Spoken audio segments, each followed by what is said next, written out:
આજે આપણે બનાવશું છોલે, તે માટે મેં પેન લીધું છે. પેનમાં રાઈ તતડવા દીધી છે અને 4 ટેબલ સ્પૂન આપણે તેલ એડ કરીશું.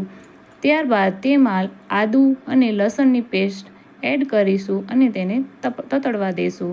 ત્યારબાદ મેં ડુંગળી, ટમેટાં અને મરચાંને ચોપ કરીને સતળવા દીધા છે. ત્યારબાદ તેમાં હિંગ એડ કરીશું, મીઠું સ્વાદ અનુસાર અને છોલેનો સ્પેશિયલ મસાલો એડ કરીને તેને હલાવી લઈશું.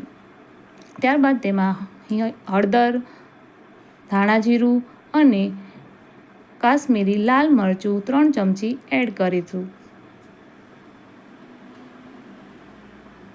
ત્યારબાદ તેનો સરસ કલર આપણને દેખાય છે તેને હલાવીને તેમાં આપણે બાફેલા છોલે એડ કરીશું.